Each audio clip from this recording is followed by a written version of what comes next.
আমরা চাচ্ছি এই যে এই দেশে যারা এখন খুব বেশি বেশি বলছেন যে নির্বাচন চাই, প্রত্যেকেই আমরা এর পক্ষে আছি। কারণ এই দেশে যতদিন নির্বাচিত সরকার না বসবে ততদিন পর্যন্ত অনেকের ষড়যন্ত্র বন্ধ হবে না। এটা বন্ধ করার জন্য নির্বাচিত সরকার মাস্ট বি দরকার, কিন্তু তার চাইতেও আগে দরকার যে 2732 জন মানুষ জীবন দিল, তাদের রক্তের অন্তত কিছু দেখানো। কেন তারা রক্ত দিয়ে গেল? কোনো কাজ নেই? আপনি কি মনে করেন আবু সাঈদের জীবনের কোনো দাম নেই? মুগ্ধর জীবনের কোনো দাম নেই? রায়হানের জীবনের কোনো দাম নেই? তার জীবনও আমার আপনার মতো নিজের কাছে এরকম মূল্যবান ছিল। তারাও মূল্যবান ছিল, তাদের জীবনও তাদের কাছে আমাদের মতোই মূল্যবান ছিল। যারা আমরা চাই নির্বাচন কালকেই দিয়ে দেন, কিন্তু 1628 জনের একজনও চেয়ারে থাকা যাবে না। যারা জালেম ছিল, জালেমের দোসর ছিল, সবগুলো তাড়াতাড়ি নামিয়ে দেন, নতুন মানুষ ওখানে বসান। এই 15.5 বছরে যারা বৈষম্যের শিকার ছিল এই মানুষগুলোকে নিয়ে সেখানে বসান। কালকে নির্বাচন দিয়ে দিন, কালকে সুষ্ঠু হবে। এই 1628 জন কারা? যারা এই 15.5 বছরে এই কাজ কারবার করেছিল। এই শুধু নাটোরের জেলার ডিসি গেছে কুষ্টিয়ায়, কুষ্টিয়ারটা এসেছে কুড়িগ্রাম, কুড়িগ্রামেরটা চট্টগ্রাম, এই পাল্টিয়েছে। এখনো পর্যন্ত জালেমদের যতগুলো বিচারপতি, জজ, সব তারাই আছে প্রায়। এগুলোকে আপনি মনে করেন যেগুলো মানুষ ছিল? এই কালকে একটা বিচারপতির ভিডিও দেখছিলাম, ও এখনো পর্যন্ত হাসিনার গুণগান গায়। ওর নাম হচ্ছে শেখ আহমেদ জমাদার। আমার মনে হয় ওরা যদি কুকুরও দেখে, কুকুরও ঘৃণা করবে। পৃথিবীতে স্বৈরাচার যারা হয়ে যায় তাদের কয়েকটা ক্ষতি সামনের সম্ভাবনা দেখা দেয়। তার এক নম্বরে পৃথিবীর প্রত্যেকটা সৃষ্টির ভেতরে আল্লাহ একটা ঘৃণা তৈরি করে দেয় তার প্রতি। আপনি তামাম দুনিয়া এখন খোঁজ নিয়ে দেখেন, দুনিয়াতে যারা এখনো স্বৈরাচার আছে তাদের প্রতি শুধু আমরা না, পৃথিবীর যত সৃষ্টি আছে সবার ভেতরে ঘৃণা তৈরি করে দিয়েছে কে? বলুন। 2 নম্বরে ওরা যখন মারা যাবে দুনিয়া থেকে, ওদের জীবনের কোনো ভালো কাজ আল্লাহ কবুল করেনি, আর সর্বশেষ সে যদি ভালো হতেও চায় আল্লাহ সেই লাইন বন্ধ করে দেয়। আপনি ফেরাউনের দিকে তাকানো, কিন্তু শেষ কথা এটা বলেছিল, আন্নাহু লা ইলাহা ইল্লাল্লাযী আমানাত বিহি বানু ইসরাঈল ওয়া আনা মিনাল মুসলিমিন। আমি ঈমান আনলাম ওই আল্লাহর উপরে যার উপরে বানি ইসরাঈলরা ঈমান এনেছে, আমি তো মুসলমান। এরপরও ফেরেশতারা আমার পানির ভেতরে চোবাই কেন? এই লোকটা সর্বশেষ বলেছিল যে আমি ঈমান আনলাম, এরপরও ফেরেশতারা আমার এভাবে পানিতে চোবায়। আল্লাহ রাব্বুল আলামিন ডাক দিয়ে বলেন, আল আন, এখন, আকাদ আসাইতা ক্বাবলু ওয়া কুনতা মিনাল মুফসিদিন, এর আগে তুমি বড় সন্ত্রাসী ছিলে, স্বৈরাচার ছিলে, ফ্যাসাদকারী ছিলে। জমিনে তোমার জন্য আমার বান্দা বান্দিরা আতঙ্কে ছিল। এখান থেকে আমি তাফসিরে ফি জিলালিল কোরআনে পড়েছি, পৃথিবীতে কোনো মানুষের কারণে যদি আল্লাহর সৃষ্টি জগৎ আতঙ্কিত হয়ে যায়, ওই লোকটাকে আল্লাহ সবচাইতে বেশি ঘৃণা করে। এটা 15.5 বছর এটা বেশি ছিল। এমন এমন মানুষ আমরা দেখেছি যাদের জন্য মানুষেরা আতঙ্কগ্রস্ত ছিল। কি? আমি তো নাটোরের খবর খুব বেশি জানি না, কিন্তু শিমুল সাহেবের জানি। ওনার নাম শুনলেই মানুষ আতঙ্কিত হয়ে যেত। কি জানি না, কিন্তু ভেতরে অবশ্যই এরকম কিছু আছে। দুলু সাহেবের মতো মানুষ তাই ওনার সাথে পেরিয়ে দেয়নি। আপনি চিন্তা করতে পারেন, দুলু বাংলাদেশে যদি 20 জন থাকে তার ভেতরে একজন অন্তত, আর সে পর্যন্ত এর সাথে পারে নাই। তার মানে এই লোকটা কি আপনারা নিজেরাও ভালো জানেন। ইন্নামা নুমলি লাহুম লিয়াজদাদু ইসমা। মানুষ যখন পাপ করতে করতে সীমা ছাড়িয়ে যায়, আল্লাহ পাক বলেন ওয়ালাহুম আযাবুম মুহিন, তার জন্য অপমানজনক নেককার শাস্তি, নেককার অপমানজনক শাস্তি আমি একটার পর একটা রেডি করে রাখি। কোরআনের 2টা আয়াত আমার কয়েকদিন আগে আমার এই নজরে এসেছে। এর আগে আমি বহুবার পড়েছি, কিন্তু এইটা এইভাবে যে আছে আমি জানতাম না। বাংলাদেশ সহ বিশ্বের যতগুলো দেশে আমারে নিয়ে গেছে, আমি যেহেতু একটা বড় গ্রুপে ছিলাম, আকিস গ্রুপে, ইনাদের মাধ্যমে বিশ্বের বহু দেশে আল্লামা সাঈদের মতো আল্লাহ রাব্বুল আলামিন ওনাদের ওসিলায় কোরআনের দাওয়াত নিয়ে যতগুলো দেশে গেছি, যতগুলো আন্তর্জাতিক সেমিনারে, বিশ্ববিদ্যালয়ে, আমি এই আয়াতটা আমার নজরে এতদিন হাজার হাজার বার পড়েছি, কিন্তু না, এখন আমার কাছে এই তথ্যগুলো আসার পর একটা আশা সঞ্চার হয়। সূরা আলাম নাসর 5 এবং 6 নম্বর আয়াত একটু ভালো করে শোনেন, দেখেন আপনার কাছে একটা অন্যরকম অনুভূতি আসবে। কোরআনের কথা কোনো মিথ্যা নেই, 100% সত্য, নাকি 98%? হ্যাঁ, আল্লাহ পাক বলেন ফাইন্না মাআল উসরি ইসরা, ইন্না মাআল উসরি ইসরা, 2 বার রিপিট করলেন। আর উসরুন মানে কষ্ট, এই শব্দের আগে আল্লাহ পাক দিয়েছেন আলিফ লাম।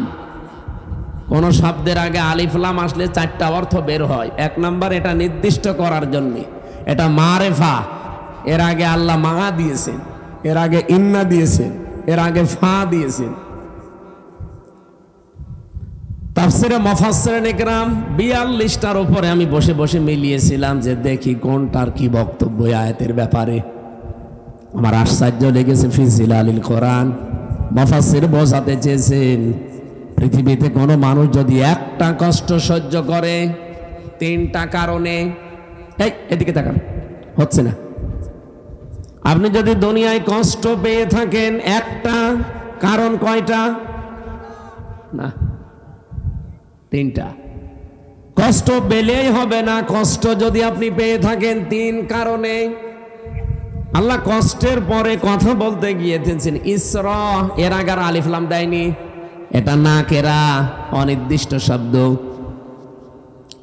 মুফাসসিরিন ইকরাম বোঝাতে চায় আল্লাহর বক্তব্য, দুনিয়াতে যদি কেউ একটা কষ্ট সহ্য করে কমপক্ষে তার ওই কষ্টের সাথে 70টা সুখ আল্লাহ জড়িয়ে রাখে।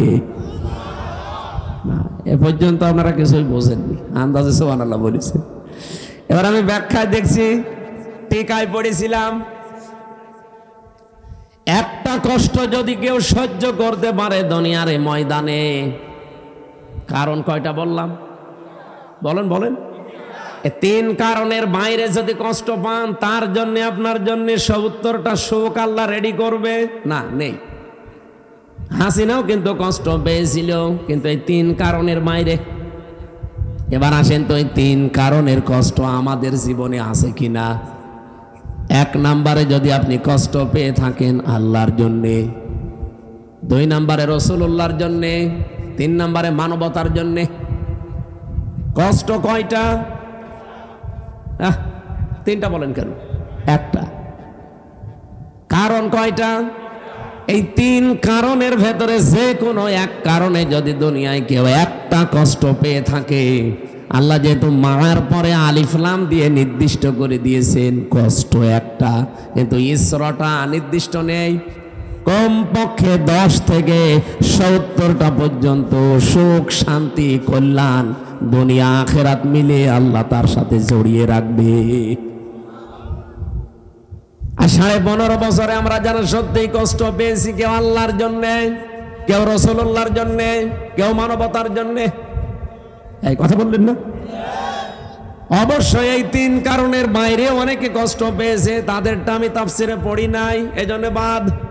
এই 3 কারণের যে কোনো একটা কারণে যদি আপনি কষ্ট পেয়ে থাকেন, আল্লাহর কসম, কোরআনের আয়াত, আল্লাহ গ্যারান্টি দিয়েছেন মাআল উসরি ইসরা, অবশ্যই দুনিয়া আখিরাত মিলে আপনাকে 70টা সুখ, শান্তি ভোগ করাবেই। শুধু করাবে না, শেষে হর্ষাই আছে, করাবেই। এবার যেহেতু আয়াতটা রিপিট করেছেন আল্লাহ, সিস্টেম অপর পৃষ্ঠায় দেখুন, আল্লাহ পাক বলেন দুনিয়াতে কেউ যদি একটা সুখ পায় আর ওই সুখটা যদি অবৈধ হয়, আবার বলছি, আপনি যদি একটা সুখ ভোগ করেন দুনিয়ায় আর সুখটা যদি হয় অবৈধ, একটা সুখের কারণে কমপক্ষে 70টা দুঃখ, যন্ত্রণা, কষ্ট, অকল্যাণ আপনার সাথে আল্লাহ জড়িয়ে রাখবে। এবার আমি একটা একটা করে উদাহরণ বলছি। পৃথিবীতে অনেকেই কিন্তু সুখ পেয়েছে, অবৈধ সুখ, যেমন এই যে পরকীয়া প্রেম করে সুখ পায় না, না এই এলাকায় সব নেই? যারা পরকীয়া প্রেমে লিপ্ত আছেন, আপনিও সুখ পেয়েছেন, শান্তি পেয়েছেন, কিন্তু এটা কি বৈধ না অবৈধ? বলেন বলেন। এরকম অবৈধ সুখ একটা যদি ভোগ করে থাকেন, আপনাকে আল্লাহ কষ্ট দেবে, দুঃখ দেবে কয়টা? 70টা। আমি আপনার মিলান, এই 15.5 বছরে যারা ক্ষমতায় ছিল, বৈধভাবে না অবৈধ? তাহলে সুখ তারা পায়নি? বলেন বলেন। যত সুখ পেয়েছে সব বৈধ সুখ না অবৈধ? আপনি এবার হাসিনা থেকে শুরু করে যারা ছিল বলেন, এই 15.5 বছরে যদি অন্তত 50টা সুখ পেয়ে থাকে, আমি কি সুখের নামগুলো বলবো? আরে সুখের নাম বলার দরকার কি? আপনি তো সুখ পেয়েছেন। বাবা শাহজালাল সব হালাল করে নিয়েছিলেন। যেটা আপনার না, জোর করে সেটা আপনি দখল করে নিয়েছিলেন। নবীজির হাদিস আমি পড়েছিলাম প্রথমে, এটা হযরতে আবু যর থেকে বর্ণিত। বিশ্ব নবী বলেন, মানিদ্দাআ মা লাইসা লাহু ফালাইসা মিন্না ওয়ালিয়াতাবাব্বা মাকআদাহু মিনান নার। মুসলিম শরীফের হাদিস। এদিকে তাকান।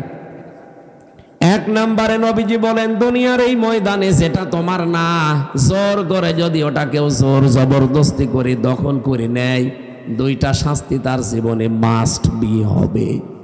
1 নম্বরে ওই দিন থেকে ফালাইসা মিন্না, ও আমার উম্মত থেকে বের হয়ে গেছে। 2 নম্বরে ওয়ালিয়াতাবাব্বা মাকআদাহু মিনান নার। আল্লাহ পাক বলেন, নবীজি বলেন, এটা মুসলিম শরীফ যেহেতু নবীজির কথা, ও নিজের জায়গা যেন জাহান্নামে একটা লিখে বরাদ্দ করে রেখে দিয়েছে। হ্যাঁ, এখানে হাদিসের ব্যাখ্যায় মুহাদ্দিস যারা, তারা ব্যাখ্যা করতে গিয়ে দিয়েছেন, যে জিনিস আপনার না, ওইটা যদি আপনি আবার নিয়ে নেন, আপনার জন্য এই 2টা শাস্তি। কিন্তু আপনার জিনিস যদি কেউ দখলে রাখে, ওইটা যদি আপনি ফেরত নেন, এটার জন্য আপনার ওই 2টা শাস্তি নেই। বোঝেননি? আমি জানি না। আপনার যে জিনিস দখল করে নিয়েছে একজন, আপনি যদি এখন কিছু পেয়ে ওইটা আবার নিজের আয়ত্তে নিয়ে নেন, আপনার জন্য হাদিসে বর্ণিত ওই 2টা শাস্তির একটাও হবে না। কিন্তু যে জিনিস আপনার না, জোর করে যদি আপনি নিজের দখলে দুনিয়ায় নিয়ে নেন, আপনি ওই দিন থেকে নবীর উম্মতের বাইরে চলে গেছেন। আপনি নামাজ পড়তে পারেন, রোজা রাখতে পারেন, হজ করতে পারেন, কিন্তু নবীর উম্মত আপনি আর নেই। হ্যাঁ, কিন্তু ওটা যদি আপনারই ছিল, দখল করেছিল একজন, সেটা আপনি আবার ফেরত পেয়েছেন, আপনার জন্য শাস্তি না? এই বাংলাদেশে অনেকের নামে আমরা দেখি, খালি চাঁদাবাজির কথা শুনলে, একজনের জিনিস নিয়ে নিয়ে, এটা শুনলে খালি এক দলের প্রতি আর এক দলের প্রতি এই যে কাদা ছোড়াছড়ি চলছে। আরে ভাই, আপনাকে আগে বাস্তবতা বোঝা লাগবে। যেই লোকটার কাছ থেকে 15.5 বছরে আপনি কত কিছু নিয়েছেন, নিজের বিবেককে জিজ্ঞাসা করেন। এই মানুষগুলো যদি এখন সেগুলো ফেরত পায়, ফেরত নিয়ে নেয়, সে তো আর জোর জবরদস্তি করে নেয়নি, তার নিজের জিনিস সে নিয়েছে। এরকম কিছু যদি হয়ে থাকে, তাহলে হাদিসের এই 2টা শাস্তি তার জন্য না। আমি আবার বলছি, আমি নিজে একজন ভিকটিম। এই 15.5 বছরের ভেতরে, বিশেষ করে 3 বছর জেলে থাকাকালীন, আমার বাবার বৈধ সম্পদ, এবং আমি চাকরি করতাম আকিস গ্রুপে, খতিব ছিলাম, সেখান থেকে তারা অবৈধভাবে বহু টাকা এমনিতেই নিয়েছিল। নাকি আমার কাছে টাকা পাইতো? বলেন। আমার ধরার পরে বলেছিল 50টা মামলা দেব, এক্ষুনি 10 লাখ টাকা দেওয়া লাগবে। বাবা তো গ্রাম্য মানুষ, জমি জায়গা বিক্রি করে যা তা করে ওরে 8 লাখ সঙ্গে সঙ্গে দিয়েছিল। ও শয়তান, তারপরও আরেকটা মামলা দিয়েছে। এভাবে খেপে খেপে বাবার কাছ থেকে প্রায় 32 লাখ টাকা নিয়েছে। আকিস গ্রুপের কাছে নিয়েছে প্রায় 30-32 লাখ। 3 বছরে বলেন তো, এত টাকা যারা নিল, ওই টাকার মালিক তো তারাই, আর ওগুলো বৈধ মালিক। এখন যদি ওই টাকাগুলো আমি ফেরত চাই, আমার অন্যায় হবে, কারণ জিনিস তো আমারই। আপনি তো জোর করে জবরদস্তি করে উল্টাপাল্টা মামলা দিয়ে টাকাগুলো নিলেন। এখন আপনার বিরুদ্ধে মামলা দিলে ওই টাকা যদি সরকার আমারে ফেরত দেয়, তে আমার দোষ কিসের? আমার জিনিস আমি ফেরত পেয়েছি। কয়েকদিন আগে যে সিরাজগঞ্জ গোল চত্বরে বসেছিলাম, তারেক জিয়া সাহেবের গ্রামে গিয়েছিলাম এক মাহফিলে, গাবতলী থানা না, ওই গ্রামে গিয়েছিলাম আগস্টের 5 তারিখের আগে। স্টেজ থেকে তাড়তে তাড়তে মাঠের ভেতরে ওসি সহ আমার প্রায় 1-1.5 কিলোমিটার তাড়িয়েছে, পা মা কেটে। ওই দিন আমার গাড়িটা ড্রাইভারটা ধরে আটকে রেখে দিয়েছিল। পরবর্তীতে যাদের পাঠালাম তাদের বলেছে টাকা দিতে বলেন। কিসের টাকা? দেওয়া লাগবে। 1,13,000 টাকা গুছিয়ে দিয়েছিলাম বিভিন্ন জায়গা থেকে। ওই দিন তো আমি নিজেই পালিয়ে বেড়াচ্ছি। ওটা মে মাসের মনে হয় শেষের দিকে হবে। আগস্টের 5 তারিখের পরে সেই দেশ পরিবর্তন হয়ে গেছে, ওর নামে বিভাগীয় মামলা হয়েছে। ওরে এখান থেকে পাঠিয়ে দিয়েছে কক্সবাজারের টেকনাফে। ওর বন্ধু এখানে চাকরি করে, আর একজন খোঁজ পেয়েছে যে আমার মাহফিল সিরাজগঞ্জে, ওই জায়গা থেকে চলে এসেছে। এসে আমি চা খাচ্ছিলাম, হঠাৎ করে এসে বলছো, হুজুর আসসালামু আলাইকুম, আমারে মাফ করে দেন। কে আপনি? বলছে আমি সেই ওসি আজাদ। আরে ভাই আপনারাই খুঁজছি, এদিকে আসেন। আপনারাই খুঁজতেছি। আপনি যে বেকার আমার গাড়িটা আটক করে নিয়ে এতগুলো টাকা নিলেন, আর আমার যে তাড়া দিয়েছিলেন, হুজুর আমার বিভাগীয় মামলা হয়েছে, আমার চাকরি মনে হয় থাকবে না, আমারে দিয়েছে সেই বান্ধ কি কক্সবাজারের টেকনাফে। আমি অনেক কষ্ট করে এসেছি আমার এই বন্ধুর মাধ্যমে খোঁজ নিয়ে, আপনি আমারে মাফ করে দিয়েন। কোনো অনুষ্ঠানে যেন অন্তত আমার নামে কিছু বললেন না। আমি কিছু বলবো না, আগে টাকা ফেরত দেন। আচ্ছা টাকা নেই, টাকা নেই তো কিসের মাফ? 7 দিন সময় দিলাম, টাকা ফেরত দেওয়া লাগবে। আপনাদের এই নাটোরের সন্তান একজন ছিল আব্দুল বারী রশিদি, এই যে সিংড়ায় বাড়ি, ওই ভাইয়ের গাড়ি আটকিয়েছিল। শেষ পর্যন্ত এখানে ডিস্টার্ব করা যাবে না, থাক এখানে দাঁড়িয়ে থাক ভাই, আপনি জানেন, আপনি এখানে এসে বসেন তো ভাই।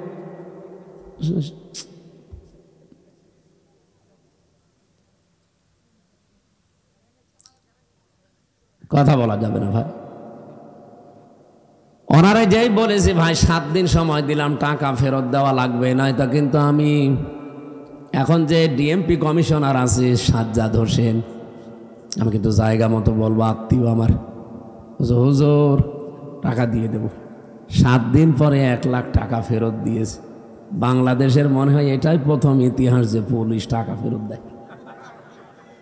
আমি তো এর আগে পুলিশ টাকা ফেরত দেয় শুনিও নি, দেখিও নি, তা আমি অলরেডি পেয়েছি। আর 13,000 হুজুর এটা মাফ করাই লাগবে, যা তোর মিষ্টি খেতে দিলাম। ওই যে পুলিশ দাঁড়িয়ে আছে।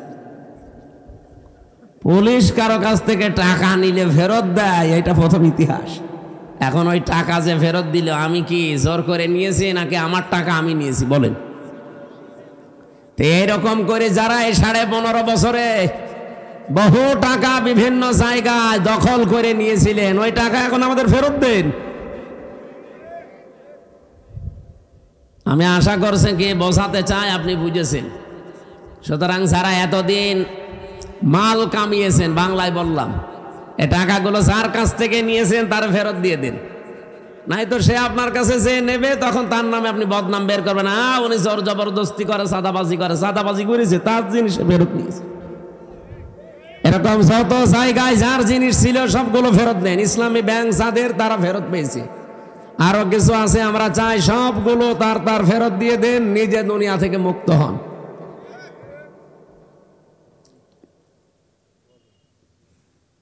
একজন ওসিকে পেয়েছিলাম জেলখানায়, আমি তো ফাঁসির কন্ডেম সেলে থাকতাম সব সময়। উনি আমার এসে একদিন বলছো, হুজুর আপনি তো তওবার কথা বলেন। আমি ওখানে ভেতরে ওই ওয়াক্তীয় নামাজ পড়াতাম, আমার পেছনে নামাজ পড়ার জন্য অনেকে আসতো। নামাজের পরে 2-3 মিনিট করে কথা বলতাম। একদিন তাওবার বিষয়ে কথা বললে উনি আমারে বলছে, হুজুর আমি একটা তাওবা করেছি, দেখেন তো আমার তাওবা হয়েছে কিনা। কি? সেই যে নির্বাচন গেল, আমি বাইরে ছিলাম, এখন আমার 8 বছর জেল, একটা হত্যা মামলার। আমি ওই সময় রাত 12টার পর থেকে আমার লোকজন নিয়ে ভোট কাটা আরম্ভ করেছিলাম। ফজরের আজান পর্যন্ত কাজ কাম করিয়ে সব জায়গা মতো পাঠিয়ে দিয়েছি। এরপরে গোসল করার পরে ওযু করে 2 রাকাত তাওবার নামাজ পড়ে বললাম আস্তাগফিরুল্লাহ। আমার এই তাওবা কি হয়েছে? না, আপনার ইয়ার কি হয়েছে? এটাকে তাওবা বলে? আপনি কি আল্লাহর কাছে দোষ করেছেন যে আস্তাগফিরুল্লাহ পড়ছেন? আপনি তো দোষ করেছেন হামজার কাছে। একটা এমপি বানাতে 3.5 লাখ 4 লাখ হামজা লাগে, হামজার বউ লাগে। কথা বলছেন না কেন? আপনি তাদেরটা নিজে সব একা দিয়ে দিলেন, আর এখন বলছেন আস্তাগফিরুল্লাহ। আপনার মাফ হতে পারে, তাওবা কবুল হতে পারে যদি বের হওয়ার পর ওই 3.5 লাখ 4 লাখ হামজার বর কাছে যে বলবেন যে এই ভুল করে ফেলেছিলাম, আমারে মাফ করে দিন। তারা মন থেকে যদি বলে ঠিক আছে মাফ করে দিলাম, আপনি মাফ পাবেন। আর তারা যদি বলে না কিসের মাপ, আপনাকে আমরা থাপড়াবো, প্রত্যেকে একটা করে থাপ্পড় দেবো, তাই খাবেন। কি কথা বলছেন কেন? দুনিয়ায় বিচার যদি না হয়, কিয়ামতের দিন আল্লাহ নিজে বিচার করবে। কারণ আপনি যারা আল্লাহর হক নষ্ট করেননি, হক নষ্ট করেছেন, হক বলে বান্দার হক। কিন্তু আপনার জন্য আমার আফসোস, আপনি হয়তো 8 বছর জেল খাটার পরে বের হয়ে যাবেন, বের হয়ে দেখবেন অনেক হামজা দুনিয়া থেকে মারা গেছে। কি অনেক হামজার বউ দুনিয়ায় নেই, তারাও মারা গেছে। আপনি তাদের কাছে মাফ চাবেন কি করে? এটা আপনার জন্য সবচাইতে বড় ভয়ঙ্কর বিষয়। 15.5 বছরে যারা অবৈধ সুখ পেয়েছেন, একটা আপনার জন্য 70টা অপমান অপেক্ষা করছে। এই কথা বলে থাকেন, আমি এটা বানিয়ে বলছি। সূরা আলাম নাসরা 5 এবং 6 নম্বর আয়াত বাড়ি যে মিলিয়ে দেখবেন এই কথাগুলো আছে। দুনিয়াতে যদি কেউ অবৈধ একটা সুখ ভোগ করে থাকেন, মাস্ট বি তার জীবনে কমপক্ষে 70টা অকল্যাণ, দুঃখ, কষ্ট আমার আল্লাহ এর সাথে সাথে রেডি করে রেখেছেন। এই জন্য আল্লাহ মার পরেই দিয়েছেন উসরুন। আল্লাহ মাটা না দিলে অর্থ হয়ে যেত ইন্নাল উসরি ইসরা, অর্থ হয়ে যেত। কেন আল্লাহ ইন্নার পরে মা দিলেন? আমি চিন্তা ভাবনা করে কোরআন পড়ি, আন্দাজে কোনো বিষয় আমার ভেতরে যায় না, আমি পড়িও না ওইভাবে যে আমি পড়িয়েই যাব, আন্দাজে না, যে কোনো শব্দ নিয়ে আমি চেষ্টা করি এর একেবারে নিচে যাওয়ার। আমার এই ছোট্ট মাথার ভেতরে এখন এই গবেষণাটা এসেছে, দুনিয়ায় যদি কেউ একটা অবৈধ সুখ ভোগ করে থাকেন, আল্লাহ পাক দুনিয়া আখিরাত মিলে আপনাকে অপমান করবে কমপক্ষে 70টা। এতদিন সারা এগুলো ভোগ করেছেন, বলেন তো এই 15.5 বছরে যদি 50টা সুখ ভোগ করে থাকেন, তাহলে এক একটা 70টা হলে 50টা সুখ ভোগ করলে কতগুলো অপমান? হ্যাঁ, 350, 3,500, 3,500 দুঃখ, কষ্ট, অপমান, অকল্যাণ আপনার দুনিয়াতে আখেরাতে মিলে আল্লাহ দান করবে। তারপরে চট করে ঢুকে পড়বেন, অবশ্যই এখনই চট করে চলে আসবে। আরে ভাই, এতগুলো দুঃখ আপনি কে নেবে? আপনার কি, আপনার তো বাবা নেই, বাবা কি ভোগ করবে? আপনার জীবনে ভোগ করা লাগবে। এক একটা সুখ ভোগ করার কারণে কি সুখে ছিলেন এবার নিজে মিলান। 15.5 বছরে যারা সুখ পেয়েছেন, একটা অবৈধ সুখের কারণে 70টা করে কষ্ট আপনার পেছনে লেগে আছে। এই জন্য মা আছে, যারা আরবি গ্রামার বোঝো জিজ্ঞাসা করেন। আমি আবার বলছি, দুনিয়াতে সত্যি যদি আমরা কেউ আল্লাহর জন্য কষ্ট পেয়ে থাকি, মানবতার জন্য কষ্ট পেয়ে থাকি, রাসূলুল্লাহর জন্য কষ্ট পেয়ে থাকি, একটা কষ্টের জন্য কমপক্ষে দুনিয়া আখিরাতে 70টা সুখ আল্লাহ রেডি করে রেখেছেন। এই জন্য আমরা আশায় বুক বাঁধি, যত কষ্ট এই দেশের মানুষেরা আল্লাহর জন্য, রাসূলুল্লাহর জন্য, ইসলামের জন্য, মানবতার জন্য সহ্য করেছি, আগামীর এই দেশ আমার আল্লাহ অবশ্যই অবশ্যই কোরআনের হাতে দেবেন। কোরআনে কারিম দিয়ে যদি এই দেশটা চলে, এর ভেতরে 500 আয়াত আছে শরীয়তের বিধান, 6666টি আয়াতের মাত্র এই 500 বিধান যদি দেশে রাষ্ট্রীয়ভাবে কায়েম হয়ে যায়, আপনি দেখবেন এই দেশটা একটা মিনি জান্নাত হয়ে গেছে। আরে মরণের পরে জান্নাত পাওয়া যাবে সেটা তো অনেক পরে। প্রতিদিন যে দোয়া করেন, রব্বানা আতিনা ফিদ দুনিয়া হাসানা ওয়া ফিল আখিরাতি হাসানা ওয়া কিনা আযাবান্নার, আল্লাহ দুনিয়া দাও আগে, এরপরে আখিরাত দিও। কেউ কি আগে বলে আখিরাত দিও তারপরে দুনিয়া দিও? বলে কেউ? কেউ বলে না। আর আল্লাহ এভাবে শেখানো নি, উনি শিখিয়েছেন ধারাবাহিক। কাবা শরীফে গিয়ে দেখলাম রকনি আমিনি থেকে শুরু করে হজরে আসওয়াদ, এই জায়গাটা লক্ষ লক্ষ হাজিরা যাবার সময় এই আয়াতটা পড়ছে, রব্বানা আতিনা ফিদ দুনিয়া হাসানা ওয়া ফিল আখিরাতি হাসানা ওয়া কিনা আযাবান্নার। বলেন আমিন। দুনিয়ায় আগে শান্তি দরকার। দুনিয়ায় শান্তি, স্বস্তি, নিরাপত্তা যদি সত্যি আমরা পেতে চাই, এটার বিকল্প দুনিয়ায় কিচ্ছু নেই। কারণ বহু মানুষ চেষ্টা করেছে এর আগে এটা বাদ দিয়ে, শান্তি দিতে পারে নাই। আপনি তাকান এই পৃথিবীর দিকে, কত মানুষ শান্তি দেওয়ার জন্য চেষ্টা চালিয়েছে, কিন্তু কাঙ্ক্ষিত মানের শান্তি দিতে পারে নাই। উন্নত দেশগুলোতে আপনি মনে করেন খুব শান্তিতে আছে, কোরআনের আইন বাদ দিয়ে না। আমি বাইরের দেশগুলোতে আমাদের নরসিংদীর বাবরহাটের মতো শান্তি পাইনি। রাত 8টা, 8:30টার পরে বড় বড় মার্কেটগুলো, শপিং মল সব বন্ধ করে দেয়, কারণ নিরাপত্তা দেওয়ার মতো তাদের হাতে কোনো মাল ম্যাটারেস নেই। এত পাহারাদার, এত উন্নত প্রযুক্তি, এইটা যদি থাকে, তারপরও তো বাংলাদেশে এটা এখন নেই। আপনি নরসিংদী বাবরহাটে রাত 12টা, 1টা, 2টা নেই, দেখেন মানুষ কিভাবে ব্যবসা করছে। হযরত ওমর জানিয়েছিলেন কোরআনের 500 আইন যদি পৃথিবীতে কায়েম হয়ে যায়, হাজরে আসওয়াদ থেকে হাজরা মাউত পর্যন্ত, সানাই থেকে হাজরা মাউত, এ বিশাল রাস্তা, একজন সওদাগার লক্ষ লক্ষ টাকার মালামাল নিয়ে চলতে থাকবে। একজন যুবতী মেয়ে পোড়া শরীরে গহনা গাঁটি নিয়ে চলতে থাকবে। ওর মনের ভেতরে একটা ভয় কাজ করবে না, শুধু আল্লাহর ভয় বাদে অন্য কারো। আমরা তো ওই রকম পরিবার চাই, ওই রকম সমাজ চাই, ওই রকম দেশ চাই। টেকনাফ থেকে তেতুলিয়া পর্যন্ত একজন মানুষ লক্ষ লক্ষ টাকা নিয়ে আসবে, ওর মনের ভেতরে ছিনতাইয়ের ভয় থাকবে না, চুরির ভয় থাকবে না, কোনো ডাকাতির ভয় থাকবে না। একটা ভয় থাকবে, কার? বলেন বলেন। মিনি জান্নাত হয়ে যাবে দেশটা। ওই দৃশ্যটা আমরা চোখে দেখতে চাই। জীবনে প্রতিদিন আমার মনে হয় এই দোয়াটা আমি অন্তত সে কোনো একবার করি, আল্লাহ পৃথিবীতে কিছুই যদি তোমার কাছে কবুল না হয়, 3টা বছর বিনা কারণে জালেমদের জিন্দানখানায় বন্দী ছিলাম, কষ্ট তো কম বেশি পেয়েছি, ওরা আর আমাদেরকে আরো বেশি কষ্ট দিয়েছে। আমি তারেক জিয়া সাহেবের পিএস জনাব মিয়া নুরউদ্দিন অপু ভাই, ওনার বন্ধু গিয়াসউদ্দিন মামুন ভাই, এই 2 জনের সাথে আর আল্লামা মামুনুল হক, এই 4 জন আমরা পাশাপাশি ছিলাম 3 বছরে। মিয়া নুরউদ্দিন অপু ভাই আর মামুনুল হক, এই 2 জনের যে স্যাক্রিফাইস আমার প্রতি আমি জীবনও ভুলতে পারবো না।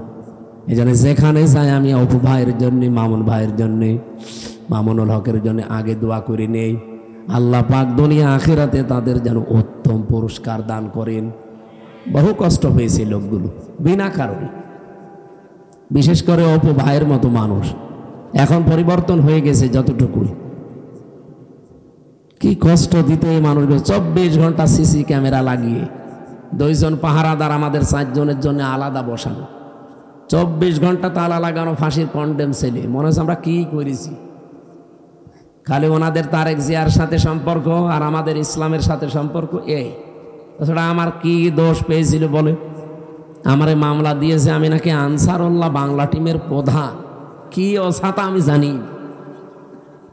সেই ভুয়া মামলা দিয়ে 3 বছর রেখে দিল। আরে জেলে দিলেও তো থাকা যায়, নাটোরে তো জেলখানা, জেলা কারাগারগুলোতে থাকা আর বাড়িতে থাকা প্রায় সমান। কিন্তু আমাদের এই গেছিল হাই সিকিউরিটি জেলে, ফাঁসির সেল, কন্ডেম সেল, ওর ভেতরে আবার 24 ঘন্টা তালা লাগানো। কিছু পড়বো, পড়তেও দিত না। একবার এক কারারক্ষী দেবদুলাল বললাম যে স্যার একটা বই নিয়ে এসে দিতে পারেন না?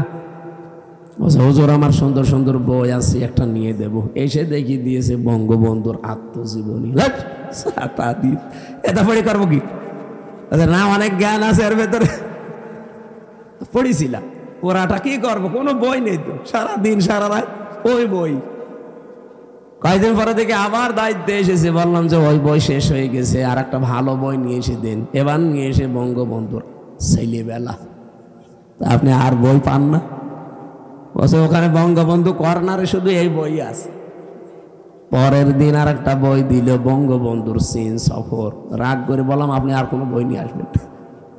আপনি যদি পারেন, হিন্দু মানুষ তো, আপনার কাছে তো বলে লাভ নেই, কোনো মুসলমান কারারক্ষী অন্তত দায়িত্বে আসুক। আশরাফুল বলে একজন আসলো, ওর এখানে নাম লিখা, মনে করলাম যাক, এরা আর কিছু না, হালকা পাতলা ইমান তো আছে। বললাম যে ভাই আপনি একটু তাফসির নিয়ে এসে দেন তো। সারাদিন এই বসে থাকা, 24 ঘন্টা তালা লাগান, আপনি তো সূর্যের আলো নিতে দেন না। আল্লাহর ইশারা দুইটা তাফসির নিয়ে এসেছে দেখি, ফিজিলালিল কোরআন আর তাফহিমুল কোরআন। এ পৃথিবীতে 42টার উপরে তাফসির আছে, সবচাইতে বেশি আমি ভালোবাসি এই দুইটা তাফসিরকে, আর আল্লাহও মিলিয়ে দিয়েছে এই দুইটাই। ওখান থেকে বসে বসে যতগুলো বিষয় আমি নোট করেছিলাম, ওরা তো লিখতে দেয়নি, ভালোভাবে চুরি করে করে যা করেছিলাম ওইটা আজকের তেলাওয়াতকৃত আয়াতের ভেতরে হালকা আছে।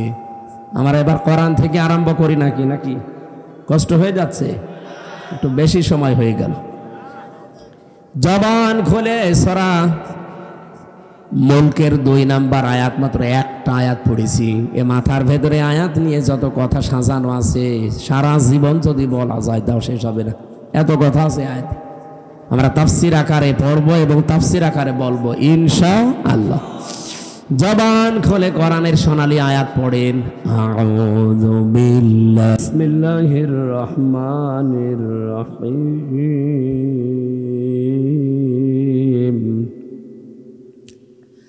الذي خلق الموت والحياة ليبلوكم أيكم أحسن عملا وهو العزيز الغفور صدق الله العظيم। কোন সূরা জানো? মুলুক। মুলুক মানে রাজত্ব, মুলুক মানে আমরা যাই ভাবি, যাই করি না কেন, যাই চিন্তা ভাবনা আমাদের থাক, বিভিন্ন রাজনৈতিক দল করার কারণে আলাদা চিন্তা ভাবনা থাকতে পারে, কিন্তু রাজত্বের আসল মালিক কিন্তু আল্লাহ। এটা আপনাকে বিশ্বাস করা লাগবে। যদি এর ভেতরে অন্য কেউ ঢোকে আপনি মুশরিক। এক কথা বলছেন, রাজত্বের মালিককে ক্ষমতায় পৃথিবীতে কেউ দিতে পারবে না। আপনাকে ক্ষমতায় দিতে পারবে শুধুমাত্র আমার আল্লাহ। হ্যাঁ, আপনার যদি অন্য কোনো বিশ্বাসের ভেতরে ঢোকে যে না আমেরিকা আমারে পারবে, ভারত আমারে পারবে, জনগণ আমারে পারবে, আল্লাহর কসম আপনার ঈমান শেষ, আপনি মুশরিক হয়ে গেছেন। কিয়ামতের দিন আমল আখলাক যদি মানুষের কমও থাকে, কিন্তু ঈমানটা যদি তার নির্ভেজাল থাকে, আমার আল্লাহ তারে মাফ করে দেবে। আমল আপনি গাড়ি গাড়ি করেছেন, কিন্তু ঈমানের ভেতরে যদি ভেজাল থাকে, ওয়াকাদিমনা ইলা মা আমিলু মিন আমালিন ফাজআলনাহু হাবাআম মানসুরা।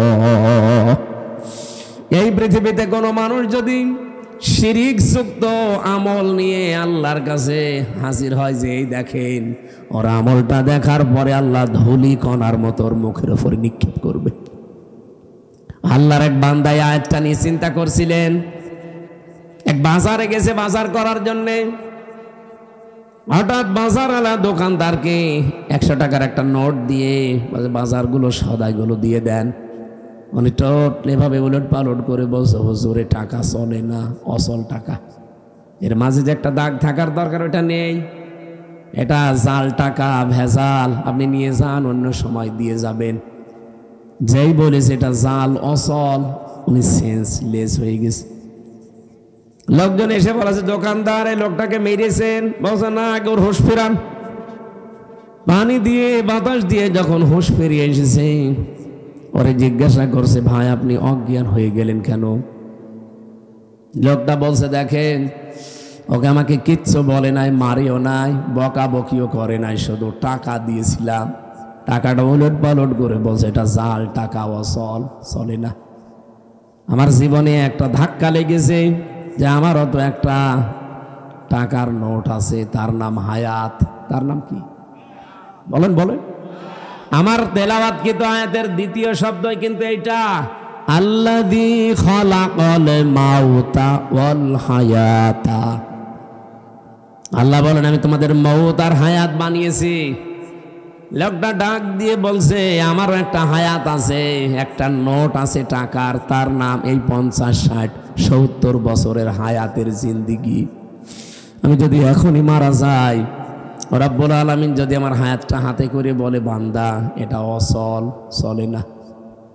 এর ভেতরে শিরিকের কিছু দেখতে পাচ্ছি, এর ভেতরে মানুষ ঠকানো আমল দেখতে পাচ্ছি। এইরকম ভেজাল আমল দিয়ে, এরকম ভেজাল জীবন দিয়ে আমার জান্নাতে যাওয়া যাবে না। এই চিন্তা করে আমি সেন্সলেস হয়ে গেছি। ও নাটোরবাসী, আমরা কোথায় আছি বলেন তো? তারাও তো মানুষ ছিল।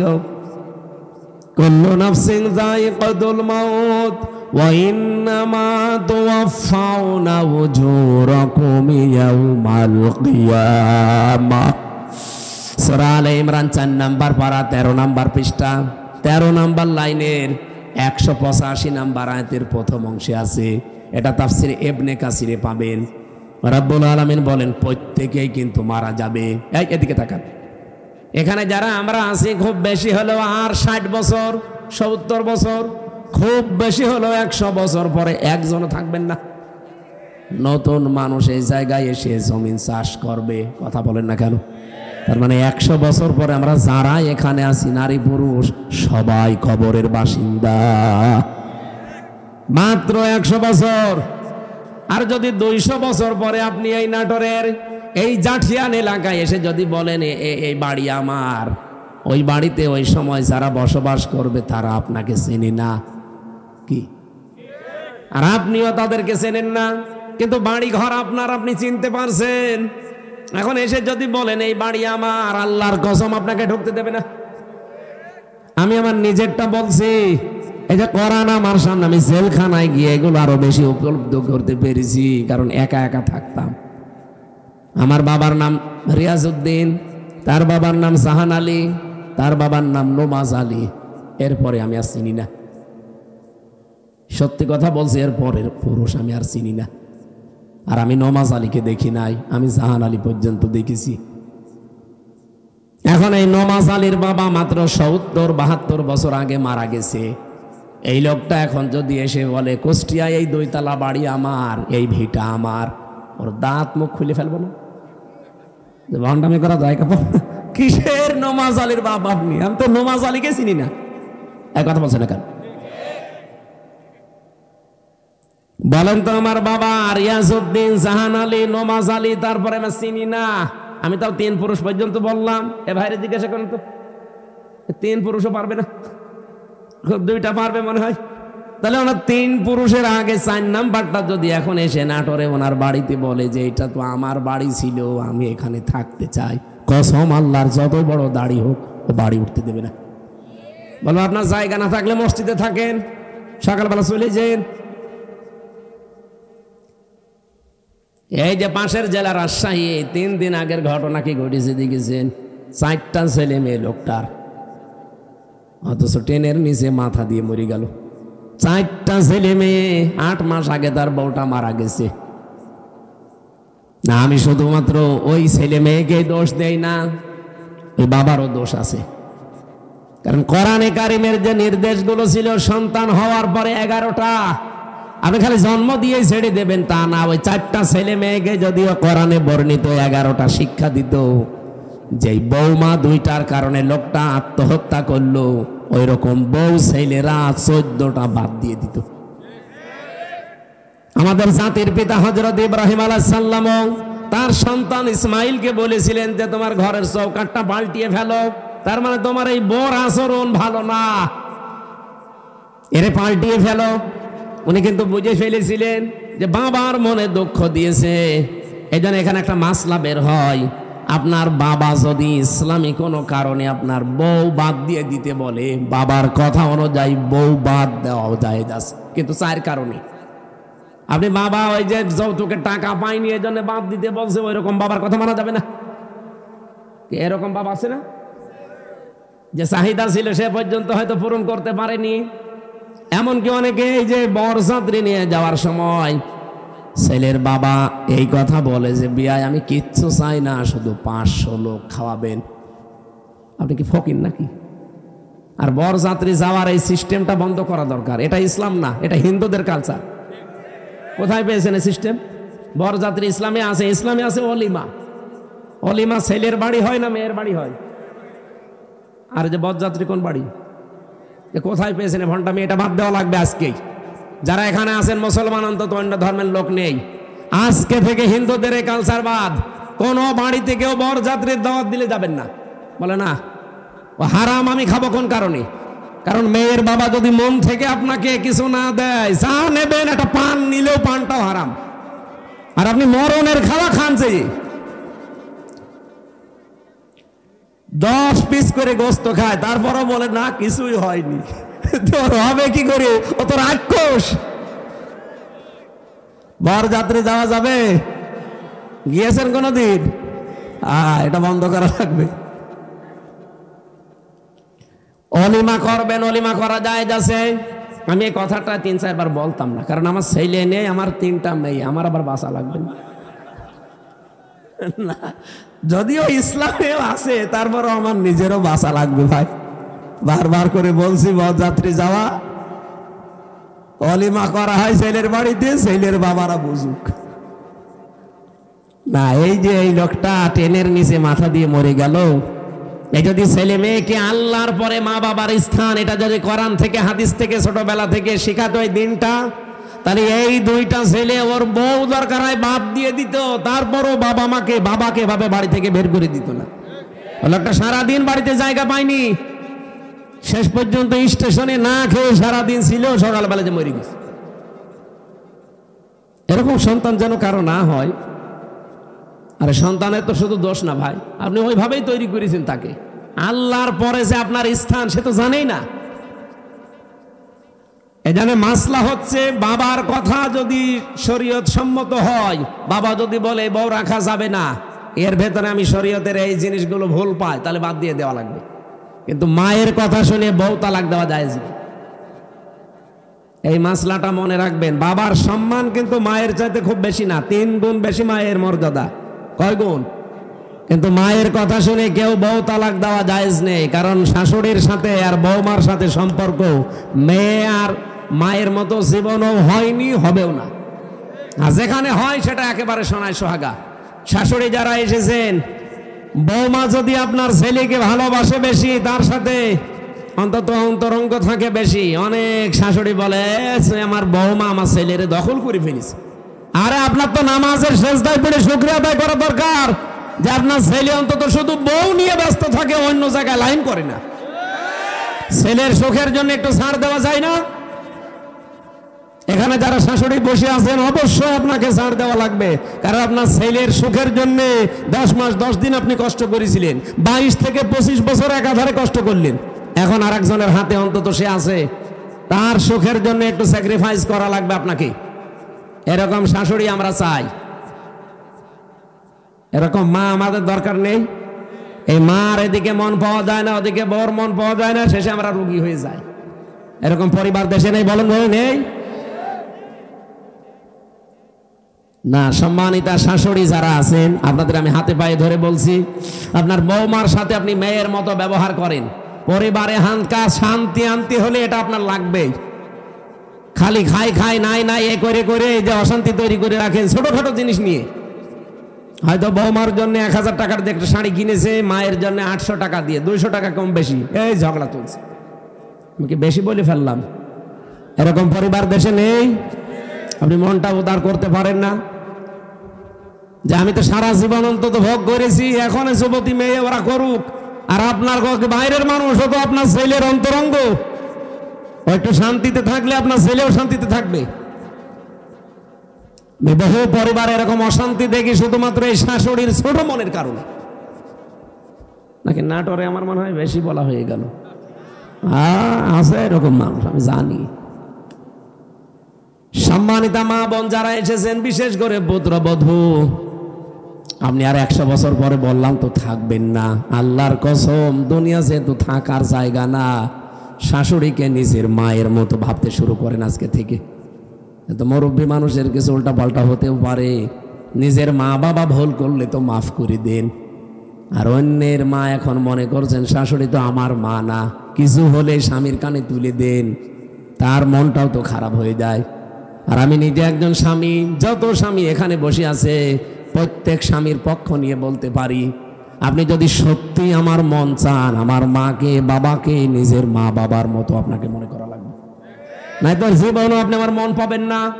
হয়তো উপরে আপনাকে ভালোবাসবো আমার ছেলে মেয়ের কারণে, কিন্তু জীবনও আপনি আমার মন পাবেন না।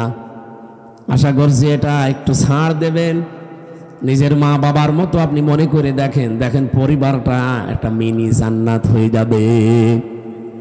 বিশ্বনবী জানিয়েছেন, পরিবার যখন কোন স্ত্রী লোক মারা যায় এ অবস্থায় যে তার স্বামী তাকে দেখে বলে যে না, আমার বউ কিন্তু সত্যি আমার মন মতো ছিল।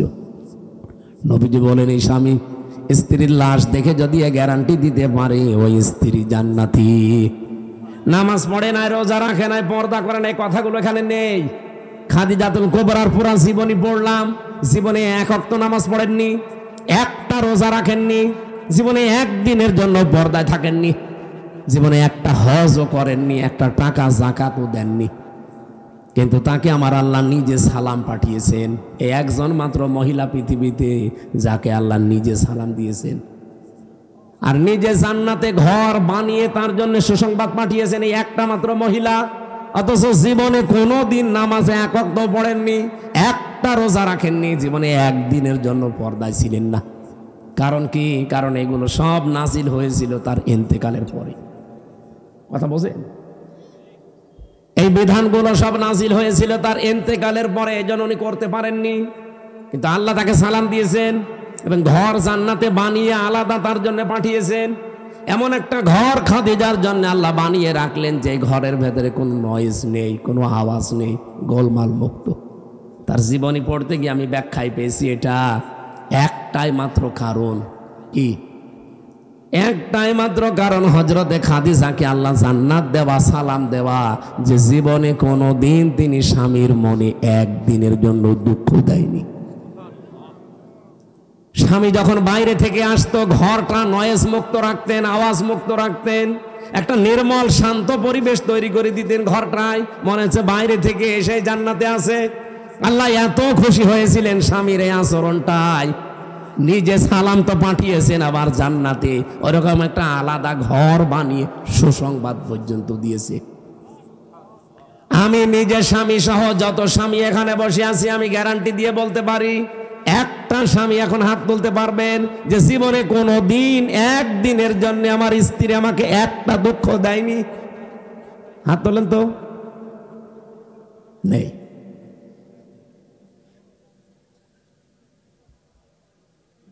নেই। এই 2 জন তো হাত তুলতে পারে। এই ক্যামেরা এদিকে মারো না, আমি হাসির জন্য বলি নাই, চিন্তা করে দেখেন আমিও হাত তুলতে পারলাম না, যদিও ম্যাডাম মনে হয় দেখছে, যা করে করুক গা, কপালে যা আছে হবে। কি আশ্চর্য মেয়েরা, এই যে হাজার হাজার মহিলারা বসে আছে, ওরা মনে করে নামাজ পড়লে, রোজা রাখলে আর কালো বোরকা পড়লে আমি জান্নাতি। কে বলিস আপনাকে? খাদিজা তো জীবনে 1 ওয়াক্ত নামাজ পড়েনি, একটা রোজা রাখেনি, একটা দিনের জন্য পর্দায় ছিল না। জীবনে কোনো দিন একটা দিনের জন্য, একবারের জন্য স্বামীর মনে তিনি দুঃখ দেয়নি। এরকম স্ত্রী তৈরি করা দরকার না? এখানে যারা বসে আছেন আল্লাহ যেন খাদিজার মতো তৈরি করে দেন আপনাদের, বলেন আমিন। না, সিস্টেমটা যদি উল্টিয়ে ফেলি, ওরা যদি বড় হুজুর এটা একটু বলেন তো, এখানে এমন কোন স্বামী আছে কিনা যে জীবনে একদিনের জন্য স্ত্রীকে একটা দুঃখ দেয়নি? একটা না, প্রতিদিন 20টা করে দুঃখ দিচ্ছে। আমাদেরকে হযরতে আলীর মতো হওয়া লাগবে। আল্লাহ আমাদেরকে এই মানুষগুলোর জীবনের সামনে রেখেছেন কেন? শিক্ষা নেওয়ার জন্য। পরিবারটা জান্নাত হয়ে যাওয়ার কথা, অথচ 100টার প্রায় 99টা পরিবার এখন শান্তি নেই। সে আলেম বলেন, হুজুর বলেন আর জেনারেল বলেন, সবগুলো এখন অশান্তি, এই শুধু ছোট মনের কারণে। আমি দুনিয়ার একটা হিসাব দিচ্ছিলাম, আমি নিজের দাদার বাবাকে পর্যন্ত আর চিনতে পারছি না। 200 বছর পরে আমিও যদি কুষ্টিয়ায় আমার ওই বাড়িতে এসে বলি এই বাড়ি আমি বানিয়েছিলাম, আল্লাহর কসম 200 বছর পরে যারা ওখানে বাস করবে আমারে কুষ্টিয়ায় ঢুকতে দেবে না। এই হচ্ছে দুনিয়া। আল্লাহ এর পরের অংশে দিয়েছেন, ওয়া ইন্নামা তুওয়াফাউনা উজুরাকুম ইয়াউমাল কিয়ামাহ। ও পৃথিবীর মানুষেরা, বুঝে শুনে কাজ কারবার করবা, যা করো না কেন এইটা কিন্তু তোমারে দেওয়া হবে। যা করবা এইটাই তোমাকে দেওয়া হবে। ফামান যুহজিহা আনিন নার, এইটা বলার জন্য আমি এ পর্যন্ত আসলাম, ভালো করে শুনবেন। ফামান যুহজিহা আনিন নার ওয়া উদখিলাল জান্নাতা ফাকাদ ফাজ। এখানে আয়াতের 2টা তাফসীর হয়। আলেম যারা আছেন তাদেরকে বলছি ভালো করে মিলাবেন। প্রথম তাফসীর হচ্ছে, ওই লোকটার জীবন আসল সফল, যাকে আল্লাহ জাহান্নামের আগুন থেকে মাফ করে দিয়ে জান্নাতে দিয়ে দেবে, সেই লোকটা সফল। আর একটা তাফসীর হচ্ছে, পৃথিবীর ময়দানে যতদিন সে বেঁচে আছে, জাহান্নামের কাজগুলো যখন আস্তে আস্তে ছেড়ে দিয়ে জান্নাতের কাজের দিকে আস্তে আস্তে এগিয়ে যেতে পারে, তখন সে যেন মনে করে আমি সফল হচ্ছি। আগে নামাজ পড়তো না, এখন ধরেছে। আগে সুদ খাইতো, এখন ছেড়ে দিয়েছে। এরকম কাজ কারবার গুলো যখন আপনি জাহান্নামের কাজ একটা একটা করে ছেড়ে দিয়ে জান্নাতের কাজের দিকে এগিয়ে যেতে পারবেন, আপনি মনে করবেন আল্লাহ পাক আমাকে জীবন সফল করে দিচ্ছে। আপনি বলেন তো, হচ্ছে আপনার জীবনে এটা? না। আগে বিড়ি খেতেন না, এখন আরো খান। আগে সুদ খেতেন না, এখন খান। এমনকি এখানেও আমার মনে হয় এমন এমন মানুষ বসে আছে, সুদের টাকা ছেড়ে দেয়। 1000 টাকা দিলে 100 টাকা বেশি দেয়। এরকম মানুষ টাকা ছেড়ে দিয়ে রেখেছে, সেই টাকা ওয়াশরুমে যেয়ে তুলবে।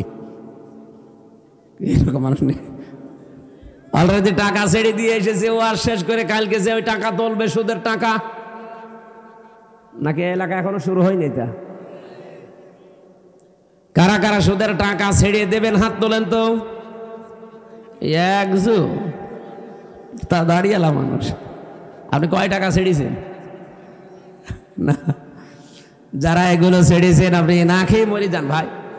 সুদের টাকা খাওয়া আর মায়ের সাথে জেনা করা সমান। আরো জোরে বলেন নাউযুবিল্লাহি মিন যালিকা। আল্লাহ আমাদের হেফাজত করুন, আমিন। আমাল হায়াতুদ দুনিয়া ইল্লা মাতাউল গুরুর। আল্লাহ বলেন পৃথিবীর এই জমিনটা, পুরা জীবনটাই ধোঁকা। এটা পুরাটা খেল তামাশা, এটা প্রতারণা ছাড়া দুনিয়ার মানুষ কিচ্ছু না। এখনো টের পাচ্ছ না? আমি হামজা যদি এখনই এই অবস্থায় মরে যাই, আপনারা হয়তো খবর পাঠিয়ে দেবেন বাড়িতে যে হামজা মারা গেছে। আমার স্ত্রী, আমার ম্যাডামে কাঁদতে কাঁদতে বেহুশ হয়ে যাবে। আমি জানি, এত ভালোবাসি। হয়তো 2-3 দিন, 5 দিন, 7 দিন খাওয়া দাওয়া হাফ হয়ে যাবে, খেয়ে না খেয়ে পার করবে। 4 মাস 10 দিনের ভেতরে দেখবেন সব স্বাভাবিক হয়ে গেছে। কি হ্যাঁ, আমার নিজের একা না, প্রত্যেকের জীবনে এইটা। 4 মাস 10 দিনের ভেতরে ঠিক আমার শ্বশুর ম্যাডামরে নিয়ে অন্য জায়গায় বিয়ে দিয়ে দেবে। কি মাত্র 4-5 দিন সংসার করার পরে ওর বাবার কল দিয়ে বলবে, আব্বা হামজা তো আর কি ছিল, এখন যেটা দিয়েছেন এটা 100 গুণ ভালো।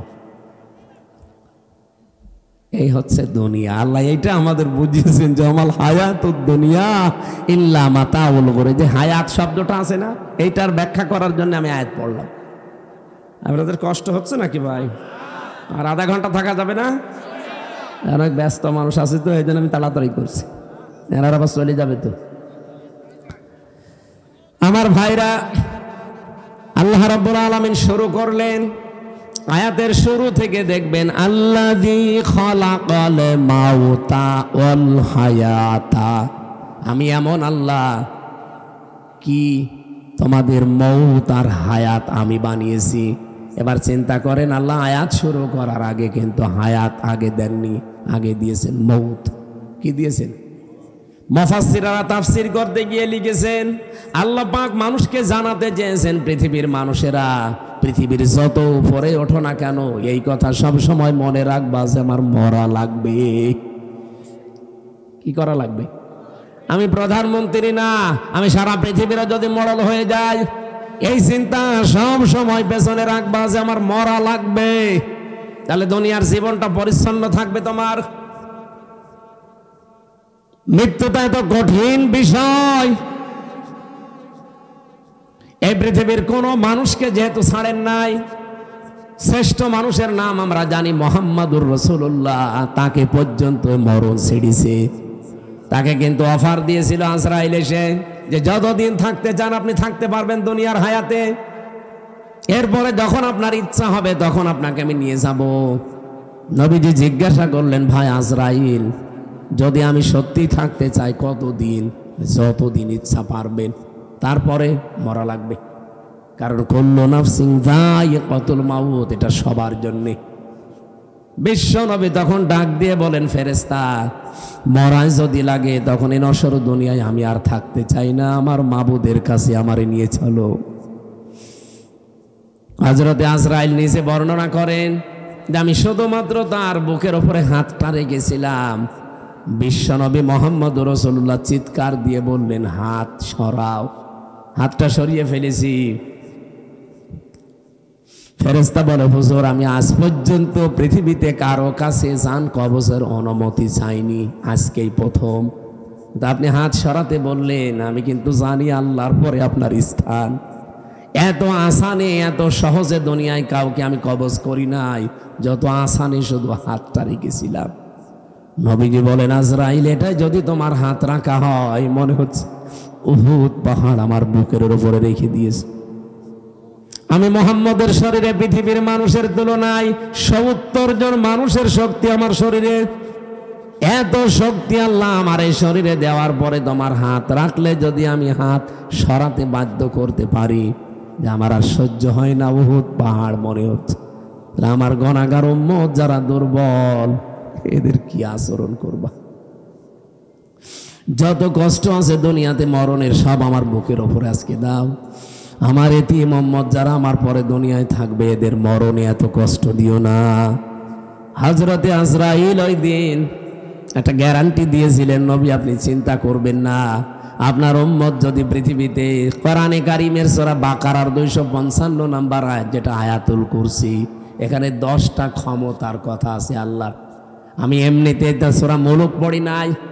মুলুক মানে ক্ষমতা, মুলুক মানে রাজত্ব। এখানে 10টা বিষয় আছে। এই 10টা বিষয় যদি কোনো মানুষ নিজে পড়তে পারে ফরজ নামাজের পর, আর এই 10টা বিষয় যদি তার প্র্যাকটিক্যাল লাইফে আমল থাকে, এর উপরে যদি জীবন চালাতে পারে, আমি ফেরেশতা গ্যারান্টি দিলাম, মায়ের স্তনে বুক লাগিয়ে মানুষ যেভাবে ঘুমিয়ে যায়, ঠিক ওইভাবেই সে ঘুমিয়ে যাবে। এরকম মরণ আমাদের দরকার নেই, বলুন? আয়াতুল কুরসিটার আমল চালাবেন, আর আপনি দেখবেন এর ভেতরে কি আছে। আমার যদি আয়াতুল কুরসির আলোচনা আজকে থাকতো, এই 10টা বিষয়ের ক্ষমতার বিস্তারিত বর্ণনা বলতাম, শুধু হাদিসটা বললাম। ফরজ নামাজের পরে সালাম ফিরিয়েই পড়বেন, আস্তাগফিরুল্লাহ, আস্তাগফিরুল্লাহ, আস্তাগফিরুল্লাহ 3 বার, আল্লাহু আকবার 3 বার, আল্লাহুম্মা আনতাস সালাম ওয়া মিনকাস সালাম, এটা 1 বার। আর আয়াতুল কুরসি কিছু না পড়লেও এগুলো মাস্ট বি পড়বেনই। আর আস্তে আস্তে যদি এগুলো বুঝতে পারেন যে কি বলছেন, জীবনে যত বেশি সেট করতে পারবেন আপনার চলার প্র্যাকটিক্যাল লাইফে, জীবন চলার পথে, আপনি দেখবেন আপনার জীবন পরিচ্ছন্ন হতে আছে। ওই যে ফামান যুহজিহা আনিন নার ওয়া উদখিলাল জান্নাতা ফাকাদ ফাজ, আপনাকে সফল আল্লাহ করে দেবে। আস্তে আস্তে জাহান্নামের কাজ আপনি ছেড়ে দেবেন, জান্নাতের কাজের দিকে আপনাকে ঠেলে ঠেলে আল্লাহ দিয়ে দেবে। আমরা এরকম একটা সুখের মরণ চাই। এরপরের শব্দ ছিল আল হায়াত। আল্লাহ হায়াত বানিয়েছেন। হায়াত কয় প্রকার? পরা কোরআন শরীফ পড়ে আমি হায়াত পেয়েছি 5 প্রকার। প্রথম হায়াতে আমরা যেটা ছিলাম তার নাম আরওয়া, রুহের জগৎ, যেটা হযরতে আদম নবীর পৃষ্ঠদেশ থেকে আমাদের সবাইকে আল্লাহ একদিনে বের করেছেন। এজন্য পৃথিবীর প্রতিটি মানুষের হায়াত সমান। এখানে এই তথ্য জানেন না অনেকে। দুনিয়ায় যত মানুষের আগে এসেছে, যত মানুষ এখন আছে, কিয়ামত পর্যন্ত যারা আসবে সবার হায়াত সমান। এদিকে তাকান, সবার হায়াত সমান। আমি আপনাকে একেবারে শেষ পর্যন্ত মিলিয়ে দেব।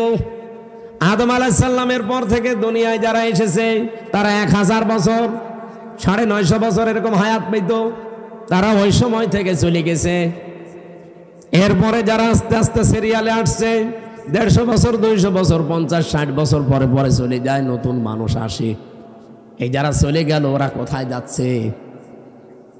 এই যে হায়াত 5 প্রকার বললাম কেন? আল্লাহ প্রথম হায়াত দিয়েছে আলমে আরওয়া, যেটা আমরা সবাই একসাথে ছিলাম।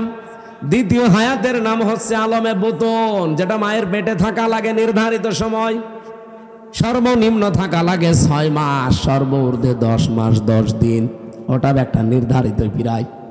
এরপরে আর একটা হায়াত আছে, তার নাম আলমে দুনিয়া, যেটা আমরা আছি এখন। এরপরে সামনে আরো 2টা বাকি আছে। একটা হচ্ছে আলমে বারজাখ, যেটা কবরের জগৎ বলে। অমিওয়ারাইহিম বারজাখুন ইলা ইয়াউমি ইউবআসুন। তোমাদের এরপরে একটা পর্দার আড়ালের জগৎ আসতেছে, তার নাম বারজাখ, কবর। এরপরে তোমাদের ওঠা লাগবে আলমে আখেরাত, আখেরাতের জগতে। কয়টা পেলাম জগৎ? বলেন বলেন। একটা অলরেডি পার হয়ে গেছে নাকি? 2টা পার হয়ে গেছে, একটা আলমে আরওয়া আর একটা আলমে বুতুন, মায়ের পেট। সামনে আর 2টা বাকি আছে, মাঝখানেরটায় আছে। আরে আগে 2টা গেলে পরে 2টা থাকলে মাঝখানেরটায় থাকা যায় না। এবার একেবারে কিয়ামতের আগের 5 দিন আগে যে লোকটা আসবে দুনিয়ায়, সেও তো মারা যাবে। কথা বলে না কেন? আদম নবীর পরে যে লোকটা দুনিয়ায় এসেছিল সে 900 বছর মনে করেন ছিল। এই 900 বছর পরেই তো এখন তার আলমে বারজাখ শুরু হয়ে গেছে, কবরের জগৎ। আর কিয়ামতের 5 দিন আগে যে লোকটা আসবে সেও তো কবরে 5 দিন থাকবে। এই যে আমি হায়াত সমান বললাম প্রত্যেকের, কেন বলেছি জানেন? আমরা তো সব একদিনই আদমের পিঠ থেকে বের হয়েছিলাম, কিন্তু আগে পরে আসার কারণে প্রত্যেকের কবরের জগৎ কিন্তু একই। হয়তো তারা আগে পাল্টিয়েছে, আমরা পরে আসতেছি। আমরা চলে যাওয়ার পরে যারা আসবে ওরা তো এখন ওই রকম কবরের জগতে আছে। বারজাখুন মানে কি? এই পর্দার আড়াল, এই যে পর্দা দেওয়া আছে এর পেছনে যারা আছে ওরা সিরিয়াল করে আসবে, আমরা ওখানে চলে যাব। তাহলে পৃথিবীতে যত মানুষ এসেছে আসবে, এখন আছে, সবার হায়াত কিন্তু সমান। হয়তো দুনিয়ার হায়াত একটু কম বেশি হয়, তাও 5 বছর, কেউ 10 বছর, কেউ 50-100 বছর। কিন্তু আলমে আখেরাতের যে জগৎ, বারজাখের জগৎ, আলমে যেটা ওই যে কি আরওয়ার জগৎ, রুহের জগৎ, এগুলো সবার জন্য সমান। এই 5টা হায়াত আল্লাহ আমাদেরকে দিয়ে বলেন কেন দিলাম? এই মাঝখানের হায়াতটা জানো, দুনিয়ার জগৎ যেটা, লিয়াবলুয়াকুম আইয়ুকুম আহসানু আমালা। আমি আল্লাহ দেখতে চাই তোমাদের ভেতরে এই ছোট্ট হায়াতে সবচাইতে ভালো কাজ কে করে আসতে পারো। আল্লাহ কি কাজ দেখতে চেয়েছেন? আল্লাহ আকসারু আমালা দেয়নি যে বেশি কাজ, না, আল্লাহ ভালো কাজ চাই। বিশ্বের অন্যান্য দেশে ঘুরলাম, তারা যতটুকু কাজ করে কাজটা ভালো করে, এজন্য টেকসই হয়। আমাদের দেশে কাজ বেশি হয়, কাজটা ভালো হয় না, এজন্য টেকসই হয় না। বঙ্গবন্ধু টানেলে এখনই পানি আরম্ভ হয়েছে। পরশু দিনও আমি আসলাম, চট্টগ্রামের বঙ্গবন্ধু টানেলের নিচ দিয়ে এখন পানি উঠতেছে বাম পাশ দিয়ে। 100 বছরের টার্গেট নিয়ে বানানো। এই যে পাবনা আর উপরের এই যে কি ব্রিজ যেন, এটা কত বছর চলছে বলেন? ওর নিজের মেয়াদ শেষ হয়ে গেছে, তারপরও যা সেইটাই আছে। আপনার তো কাজ আল্লাহ বেশি চাই না, দুনিয়ায় কাজ চাই, ভালো কাজ। কি চাই? আল্লাহ জানে আকসার আমালা দেয়নি যে বেশি বেশি কাজ করো না, কাজ আপনি অল্প করেন, কিন্তু কাজটা যেন, আরো জোর বলুন, আহসানু আমালার ব্যাখ্যায় আমি আর একটা জিনিস পেয়েছি,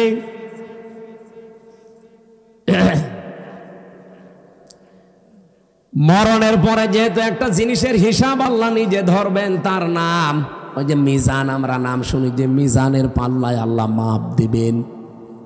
মিজানের পাল্লায় মাপবে না, কি মাপবে? আমল। বলেন বলেন, আমল মানে কাজ। কে বলেছে আমল মানে নেকি? নেকির আলাদা শব্দ আছে, আর সাওয়াবুন মানে নেকি, আর আমল মানে। কিয়ামতের ময়দানে তাহলে আমল মাপ দেবে। আমল মানে আবার বলছি বাংলায়, বলেন বলেন, আর একবার বলেন ইংরেজিতে ওয়ার্ক। খুব ভালো করে এই বিষয়টা নিজের সিরিয়ালে মিলাবেন, আপনার জীবন পাল্টিয়ে যাবে। আল্লাহ বেশি কাজ চাইনি, ভালো কাজ চেয়েছে। কেন? যেহেতু মরণের পরে আপনার কাজ মাপা হবে। আমার এবার প্রশ্ন এই দুইজনের কাছে, আর এখানে যারা আছে আলেমরা তাদের কাছে। সারা জীবনই শুনে আসলাম যে কিয়ামতের দিন আল্লাহ মাপ দেবে আমল কাজ। আর কি দিয়ে মাপবে? মিজানের পাল্লা দিয়ে। মিজানের পাল্লা মানে দাড়ি পাল্লা। এটা শুনিনি? কিয়ামতে যে আল্লাহ মাপবে কিসের পাল্লায়? দাড়ি পাল্লায় মাপবে। কোরআন হাদিসে কোন জায়গায় পড়িয়েছেন যে দাড়ি পাল্লায় আল্লাহ মাপবে? আর আপনার কমন সেন্স নেই। এই যে এই স্টেজটা যদি এই ভাইকে বলি এটা একটু মেপে দেন, উনি দাড়ি পাল্লায় তুলে দেবে। এটা মাপার জন্য আলাদা একটা যন্ত্র আছে। কি দিয়ে মাপবে? ফিতা দিয়ে। এ কথা বলছেন না কেন? এই যে পানির বোতল দিয়েছিল, এখন যদি বলি ভাই পানিটা মেপে দেন, ফিতা দিয়ে মাপবে। কি দিয়ে? ওটা দাড়ি পাল্লা আছে, স্ক্যান আছে। আমার এখন জ্বর এসেছে, ওনারা যদি বলি ভাই মেপে দেন, পানির বোতল দিয়ে দেবে। কি দিয়ে? প্রত্যেকটা জিনিস দুনিয়াতে পরিমাপ করার যন্ত্র আছে। প্রতিটি জিনিস মাপ দেওয়ার আলাদা আলাদা যন্ত্র পাবেন, আর আলাদা আলাদা তাদের নামও আছে। এ পর্যন্ত বোঝেন কিনা? কিয়ামতের দিন যেহেতু আল্লাহ আমল মাপবে আমরা সবাই জানি, আর আমল মাপে দাড়ি পাল্লা দিয়ে যে 5 কেজি কাজ, কাজ কোনোদিন 5 কেজি হয়? তাহলে কি মাপবে? যেহেতু আমল আল্লাহ মাপ দেবে, এটা দাড়ি পাল্লা দিয়ে কেউ আমল মাপে না, কোনো পাগলেও মাপে না। আমল বা কাজ, ওয়ার্ক, এটা মাপতে হয়, পরিমাপ করার আলাদা যন্ত্র আছে, তার নাম গুরুত্ব। কাজ মাপতে হয় গুরুত্বের ভিত্তিতে। আপনি কি নতুন শুনছেন? জীবনে কোনোদিন তাফসীর পড়েননি নাকি এইভাবে পড়েননি? কিয়ামতের দিন আল্লাহ মাপ দেবে, আমরা সারা জীবন শুনে আসছি আমল। আর মাপ দেবে কিসে? মিজানের পাল্লায়। মিজান মানে যত তাফসীর আছে, যত অভিধান আছে আরবি পৃথিবীতে যত আছে নিয়ে আসেন। কোন জায়গায় মিজান মানে দাড়ি পাল্লা লেখা আছে? আছে। মিজান মানে মানদণ্ড, মিজান মানে ন্যায় বিচারের প্রতীক। এই জন্য হাইকোর্টে দেখেন সরকার একটা দাড়ি পাল্লা টাঙিয়ে রেখেছে, দেখেননি? হাইকোর্টে গিয়েছেন কোনোদিন? দাড়ি পাল্লা টাঙানো আছে। ও দাড়ি পাল্লা মানে কি? জামাত ইসলামের দাড়ি পাল্লা না। সরকার দেশের মানুষকে বোঝাতে চায় যে বাংলাদেশের কোন জায়গায় যদি ন্যায় বিচার না পাও, এই হাইকোর্টে আসলে ন্যায় বিচার পাবে। এই দেখো তার প্রতীক, দাড়ি পাল্লা দিয়ে দুই দিকে পাল্লা, একটাকে একদিকে ঝোলা আছে, সমান্তরাল করা, একেবারে সমান সমান। এখানে এসে ন্যায় বিচার পাবা, এটা ন্যায় বিচারের প্রতীক। কোরআনে কারিমে আল্লাহ এরকম একটা আয়াত দিয়েছেন সূরা হাদীদের 25 নম্বর আয়াত, লাকাদ আরসালনা রুসুলানা বিল বাজ্জিনাত ওয়া আনসালনা মাআহুমুল কিতাবা ওয়াল মিজান লিয়াকুমান নাসু বিল কিসতি। এখানে 3টা বিষয় আছে। অবশ্যই আমি দুনিয়াতে রাসূল পাঠিয়েছি, 1 নম্বরে। 2 নম্বরে তাদের সাথে মিজান দিয়েছি। মিজান মানে মানদণ্ড, ন্যায় বিচার করার জন্য মানুষের ভেতরে মানদণ্ড কি হবে সেটা আমি দিয়েছি, তার নাম কি? তাহলে এখানে মিজান মানে মানদণ্ড, ন্যায় বিচারের একটা পথিকের নাম মিজান। আর আমরা সবাই এখন জানলাম, যারা শিক্ষিত মানুষ জিজ্ঞাসা করে দেখেন, প্রত্যেকেই বলবে কাজ মাপতে হয়, আমল মাপতে হয়, এটা দাড়ি পাল্লা দিয়ে না, এটা মাপতে হয় গুরুত্বের ভিত্তিতে। আপনি কাজটা গুরুত্বপূর্ণ কিনা সেইটা আল্লাহ দেখবে। এখানে গুরুত্বপূর্ণ কি কাজ বলেন? এই যে স্টেজের গুরুত্বপূর্ণ হচ্ছে খুঁটি আর সামিয়ানা। এই খুঁটি আর সামিয়ানা যদি না থাকে, গুরুত্বপূর্ণ এই দুইটা, এই স্টেজের কোনো দাম আছে? আর কেউ স্টেজ বলবে? কিন্তু গুরুত্বহীন অনেক জিনিস এখানে আছে। কি? এই যে এখানে যে রেহালটা আছে, এটা যদি না থাকে কেউ স্টেজ বলবে না? এই যে মাইকটা আছে, এই টেবিলটা আছে, এখানে যে সামিয়ানা দিয়ে রেখেছেন সুন্দর করে, যে লাল কার্পেট, এগুলো যদি না থাকে, ফুল দিয়েছেন, লাইট দিয়েছেন, বলেন তো এগুলো গুরুত্বপূর্ণ না গুরুত্বহীন? এত সহজ করে বাংলা ভাষায় বোঝানোর পরেও যদি না বুঝছে, আমার মনে হয় আপনাদের কোরআন শরীফ, বুখারী শরীফ দিয়ে আর হবে না, এখন বাকারি শরীফ লাগবে। তাছাড়া কিভাবে বলবো বলেন তো? সারা জীবন কি শুনে আসলো যে কিয়ামতের দিন মিজানের পাল্লায় আমল মাপবে। আমল মানে কাজ। এই কেজি, এইদিকে 5 কেজি গোনা তুলে দেবে, এইদিকে 6 কেজি নেকি তুলে দেবে, একদিকে ভার হয়ে যাবে, জান্নাতে চলে যাবে। আরে ভাই, আমল কাজ মাপে মানুষ দাড়িপাল্লা দিয়ে? কোনো পাগলে বিশ্বাস করবে? কাজ মাপতে হলে গুরুত্বের ভিত্তিতে মাপা লাগে। আমি এই ভাইকে বললাম, ভাই কুষ্টিয়ায় যান, এই কাজটা করে আসেন। বিকালে বেলা দেখে উনি কাজে না যেয়ে ওই নাটোরের মোড়ে মার্বেল খেলছে। আমার কথার গুরুত্ব দিয়েছে? কাজের গুরুত্ব দিয়েছে? আল্লাহ পৃথিবীতে গুরুত্বপূর্ণ কাজ দিয়েছেন আমাদের জীবনে 500টা। কয়টা? এই কোরআনে আছে 6666টা আয়াতের 500 আয়াত শরীয়তের বিধান গুরুত্বপূর্ণ, যেটাই খুঁটি আর সামিয়ানার মতো। এটা না থাকলে যতই আনুষঙ্গিক কাজ করেন, একটা কাজের মূল্য থাকবে না। কারণ খুঁটি নেই, সামিয়ানা নেই, জীবনে এখানে কেউ আসবেও না স্টেজ বলি।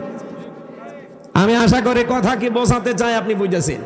জীবনের গুরুত্বপূর্ণ এই কাজগুলো আজ আমাদের নেই।